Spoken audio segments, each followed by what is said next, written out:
ट्रकून उतरताना खाली पडली अशी त्या 35 रुपयाला एक डोस द्यायचा. पण ज्या नमस्कार मित्रांनो, वारीच्या वाटेवरतील गप्पा. आपण आता ज्या गप्पा मारणार आहोत त्या गप्पा आहेत महाराष्ट्राच्या सुप्रसिद्ध गायिका गोदावरीताई मुंडे, ज्यांना नुकताच महाराष्ट्र शासनाचा राज्य सांस्कृतिक पुरस्कार मिळालेला आहे. त्यासोबत वारीमध्ये ज्यांची महत्त्वाची भूमिका आहे, जवळजवळ 33 वर्ष झालं वारकऱ्यांच्या सेवेमध्ये अविरतपणे कार्यरत असणारे विजय कासुर्डे सर आणि त्यांच्यासोबत त्यांचे सहकारी म्हणून वीरधवल भाऊ ढवळीकर हे पण आपल्यासोबत या ठिकाणी असणार आहेत. चला तर आपण त्यांच्यासोबत गप्पा मारायला. वारीच्या वाटेवरील गप्पा.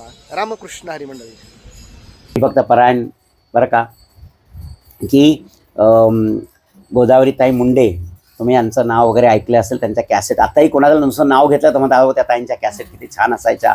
आणि तो एक काळ होता. पण आम्हालाही असं नंतर कळलं, आम्हाला असंच वाटायचं त्या गवळणी वगैरे गातात. पण आम्ही वारीला काही ठिकाणी आम्ही मुक्कामाला तो तिथं त्यांचा मुक्काम होता. तेव्हा आम्हाला कळलं की त्याही पायी वारी करतात.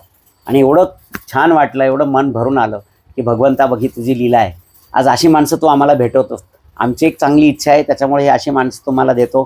त्यांच्याबद्दल तुम्हाला मी काय सांगू की असं खरंच भगवंतानी गळा द्यावा, आवाज द्यावा, पण तो ते जे गातात असं गायला द्यावा लोकांना. अशी गाणी की ज्याच्यातून विद्रोह तयार होईल, काहीतरी विचित्र काही विकृती तयार होईल. अशी गाणी गाऊन किंवा अशी गाणी समाजाला ऐकून काय होणार आहे.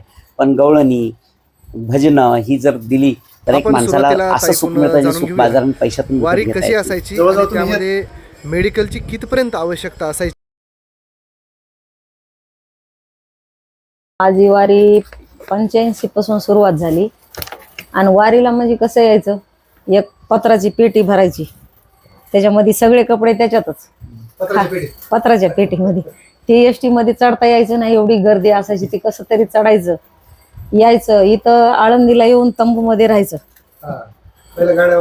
गाड्या काहीच नव्हत्या, तंबूत राहायचं. बाथरूमला जायची सोय नसायची, खायची सुद्धा सोय एवढी नसायची. एक बार जेवायला भेटायची, फक्त एक बारच, दिवसातून एक बार. सकाळी काय नाश्ता आपलं काही सोबत नेलेलं खायचं आणि एक बारच जेवायला असायचं. पाण्याचं फिल्टर नाही, काही नाही. जे टँकरचं पाणी असेल ते पावडर टाकलेलं तेच प्यायचं. आणि त्या पावडरच्या पाण्यामुळं सगळा आवाज जाम व्हायचा, बोलता सुद्धा यायचं नाही. एवढं बेकार काम होतं. जेव्हा टँकर येईल तेव्हाच ते पाणी भेटायचं. एक वेळेस तर पाणी नव्हतं सर, आम्ही इथं सासवडला, तर बस स्टँडच्या मधले ते नळ असतील ना, तोंडबिंड धुतात ते, त्या नळाचं पाणी आणून आम्ही स्वयंपाक केला तिथं. म्हणजे एवढ्या ह्याच्यामध्ये हे असते ना आपलं, ते ड्रम असते ना छोटा, ते ड्रमनी पाणी आणलं बस स्टँड मधून, मग त्याचा स्वयंपाक केला. ते डॉक्टरीण होती आपली. आता तर काय शासनाने एवढं मोठं राहण्याचं केलं, त्या टायमाला काहीच नव्हतं. म्हणजे खरी वारी त्या टायमाला म्हणजे परिस्थिती एवढी कठीण असून सुद्धा वाऱ्या केल्याच त्या वेळेला. आनंद वाटायचा त्याच्यामध्ये. आता तर आनंदाला काय नाही, आनंदाशी जोडा सांगता गोष्टी लागती गोडा. आला शिया करामुच्या चढा तुका म्हणे भिडा भक्तीच्या. आता एवढं म्हणजे सुविधा झाल्यात की माणूस काही जरी नाही आणलं तरी घरून वारी करू शकते. एवढ्या सुविधा झाल्यात. पाणी म्हणा, जेवणाचं म्हणा.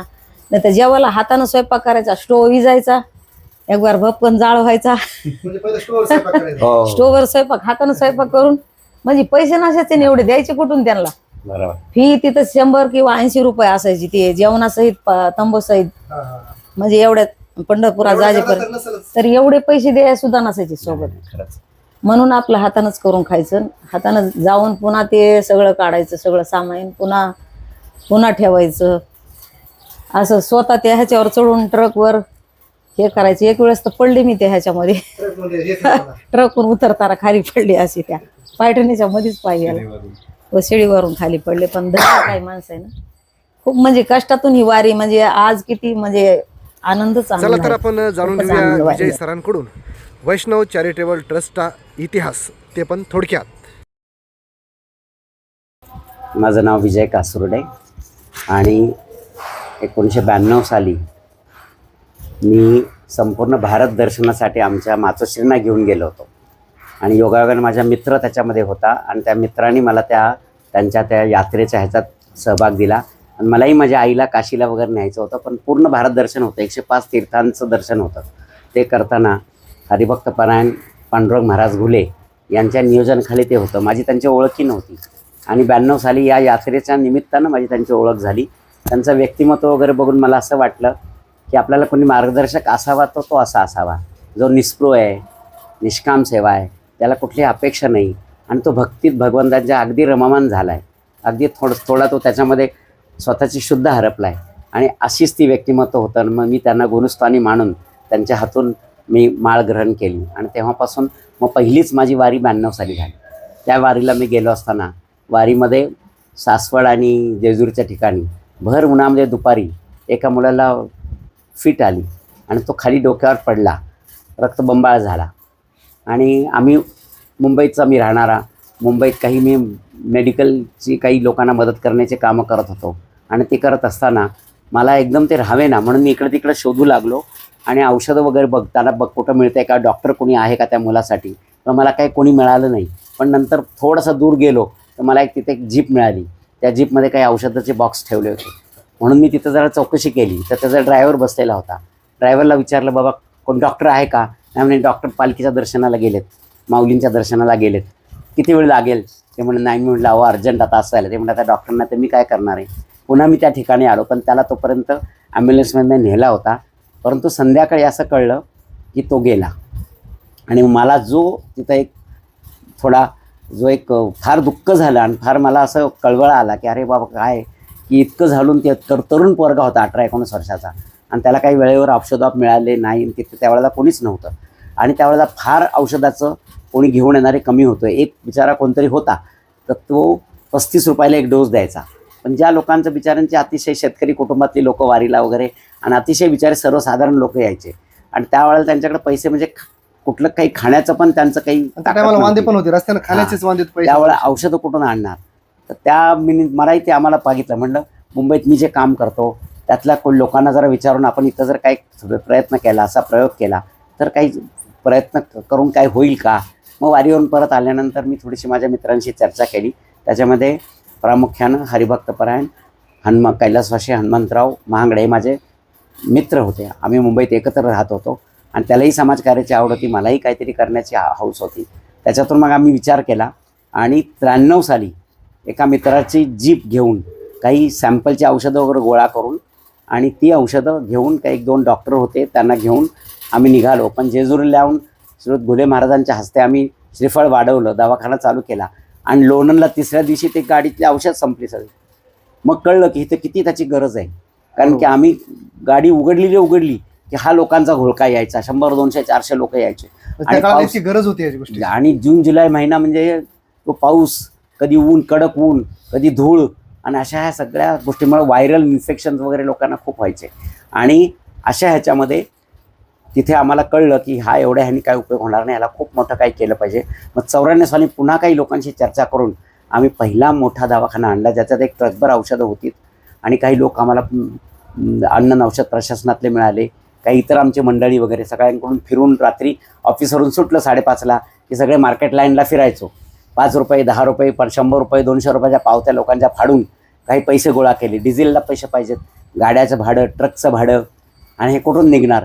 पण तेव्हा देखील त्या ह्याच्यातून काही लोकांना आमच्या ओळखी पाळखी होत्या, त्याचा फायदा झाला आणि आम्ही 95ला मग त्याचं रजिस्ट्रेशन केलं वैष्णव चॅरिटेबल. कारण म्हटलं वैष्णवांची सेवा ही, बरोबर, तर त्या भगवंताच्या भक्तांची सेवा, मग त्याला तसंच काहीतरी अनुरूप नाव पाहिजे म्हणून मग वैष्णव नाव दिलं.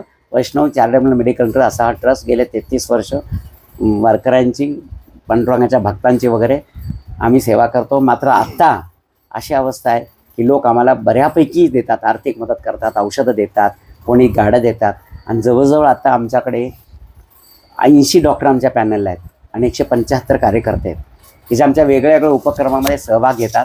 आणि अशा सेवाभावी कुठे काही कार्यक्रम असले, देहूला तुकाराम विजेच्या वेळेला 10 दिवस सप्ताह असतो, पारायण असतं, कीर्तन प्रवचन असतात, त्यावेळेला कंटिन्युअसली आमचा दवाखाना, सगळे 4ही कुंभमेळे आम्ही करतो. मुंबईमध्ये 3 सिद्धिविनायक मंदिर, महालक्ष्मी मंदिर, मुंबादेवी मंदिर, याच्यात 3 रेग्युलर दवाखाने आहेत, आठवडे दवाखाने, आठवड्यातून एकदा. आणि आमचं कार्यालय कुर्ल्याला आहे टिळकनगरमध्ये. त्या कार्यालयामध्ये रोज दुपारी 2 ते 4 विनामूल्य दवाखाना असतो. तिथेही जवळ 60-70ची OPD वगैरे असते. असं हे काम पांडुरंगाच्या दयेनं आणि माऊलींच्या कृपेने वगैरे चालत आलेलं आहे. त्याला अनेक आमचे मित्र चिरट वीर ढवळीकर बरं का, सूर्याची वाडी, मायनीच्या जवळ वगैरे सांगली इथून ते येतात वगैरे, तर तेही आम्हाला असेच मिळाले. मी तर म्हणतो हे सगळे पांडुरंगानेच आम्हाला भेटवलेत आणि हा पांडुरंगाचा खेळ आहे. आणि तो त्याची आपल्या ज्या लीला क्रीडा लीला म्हणा बालन लीला ते जे करायचे ते ह्या एकट्याचा कलियुगात देखील तो हे करून घेते आमच्याकडून. तसेच यायचं ना एवढा त्या पावडरच्या पाण्याने आवाज बसायचा. हो. भजन तर म्हणावंच लागायचं. नाही असंच म्हणते रेकॉर्डिंग तर केलेलंच आहे.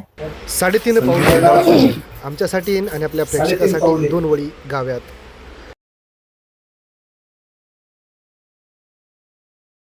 3.5 पाऊले टाकिले निशाळा, 3.5 पाऊले टाकिले निशाळा, नेमी येले स्थळ उत्तरायणी, नेमी येले स्थळ उत्तरायणी, देव म्हणे ज्ञाना होई सावधान, देव म्हणे ज्ञाना होई सावधान, मागे वरदान माझ काही, मागे वरदान माझ काही, देव म्हणे ज्ञाना होई सावधान, देव म्हणे ज्ञाना होई सावधान, होई सावधान, होई सावधान.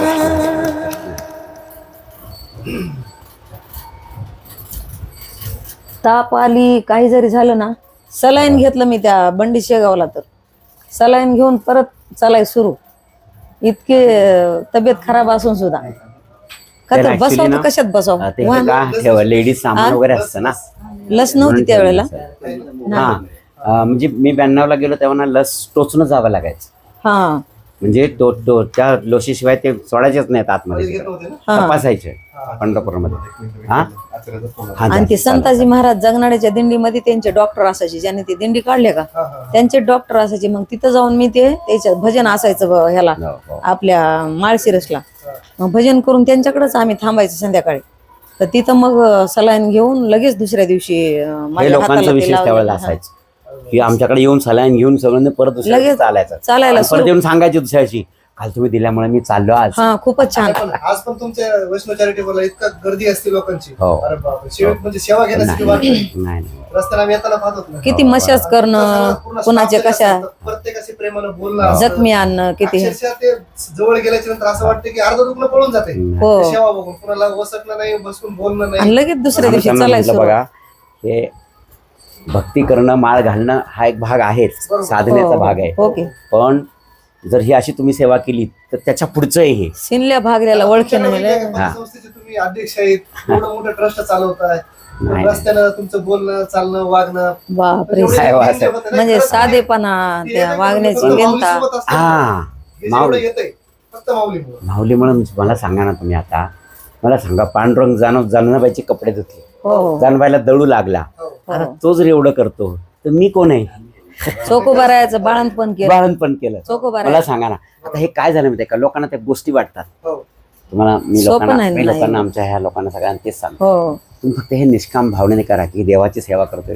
तुम्ही बघा तुम्हाला काय, कारण मला माहिती आहे निष्काम ना, भावनेने लय आता महत्वाचं. मी तुम्हाला सुरुवात सांगितलं की नाही, आता हे पहिल्यापासून जे डॉक्टर आहेत सगळे, तुम्ही विचार करता हे सगळं बाळगोपांचा मेळा जो झालाय ना, आमचं पण थोडंसं हे जमत नाही, ते थोडं चुकलं, ते थोडं चुकलं, मी लोकांना सांगतो. हो. घरी सत्यनारायण असला ना, हे राहिलं ते राहिलं होतं. हो. हा एवढा मोठा सत्यनारायण आहे, याच्यात काहीतरी राहणारच.